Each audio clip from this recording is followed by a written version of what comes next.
Huwag magsawang manalangin, nakikinig ang Diyos. Ako po si Father Fiel Pareha at ito po ang ating segment, ang Daily Devotion, na kung saan tayo po ay magdarasal, magbabasa at magninilay kasama ng salita ng Diyos sa buong taon. Manalangin tayo. Sa ngalan ng Ama, ng Anak at ng Espiritu Santo. Amen. Halina, banal na Espiritu, liwanagan mo ang aming puso at isip nang maunawaan at maisabuhay namin ang iyong salita. Amen. Our Bible passage for today is from the Gospel of St. Matthew chapter 6, verses 7 to 15, and I read it for you. When you are praying, do not heap up empty phrases as the Gentiles do, for they think that they will be heard because of their many words. Do not be like them, for your Father knows what you need before you ask Him. Pray then in this way: Our Father in heaven, hallowed be your name. Your kingdom come, your will be done on earth as it is in heaven. Give us this day our daily bread, and forgive us our debts, as we also have forgiven our debtors. And do not bring us to the time of trial, but rescue us from the evil one. For if you forgive others their trespasses, your heavenly Father will also forgive you. But if you do not forgive others, neither will your Father forgive your trespasses. Sinabi po ni Mother Teresa, prayer is not asking. Prayer is putting oneself in the hands of God.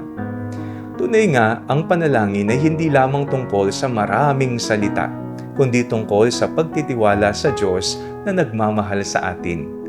Itinuturo po ni Jesus sa kanyang mga alagad kung papaano ang manalangin. Hindi niya nais na maging paulit-ulit lamang ang ating mga salita o isipin na mas pakikinggan tayo ng Diyos dahil sa haba ng ating panalangin. Sa halip, ipinapakilala niya sa atin ang isang napakagandang katotohanan na may isang amang nagmamahal sa atin. Ito po marahil ang isa sa pinakamahalagang mensahe ng Ebanghelyo.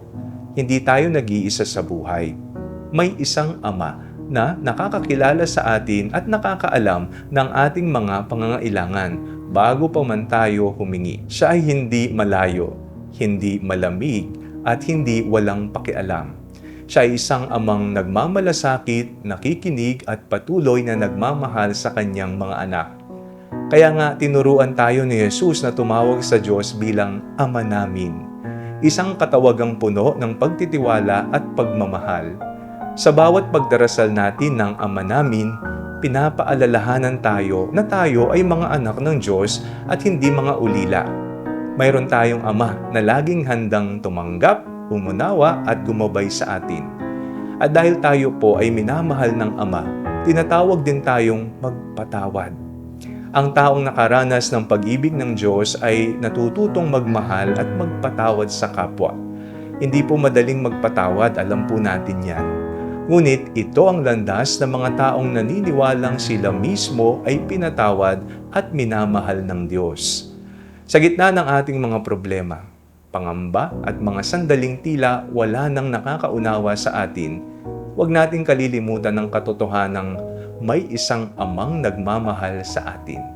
Isang amang hindi nagsasawang maghintay, magpatawad at magbigay ng pag-asa. Kapag po nalilimutan ng mundo ang ating halaga, huwag nating kalilimutan na may isang Ama sa langit na walang sawang nagmamahal sa atin at kailanman ay hindi tayo iiwan. Manalangin tayo. Ama naming mapagmahal, salamat sa iyong walang hanggang pag-ibig. Turuan mo kaming higit na magtiwala sa iyo at mamuhay bilang iyong mga anak. Naway maramdaman namin araw-araw ang iyong presensya at maibahagi rin namin ang iyong pagmamahal sa aming kapwa. Amen. Sa ngalan ng Ama, ng Anak at ng Espiritu Santo.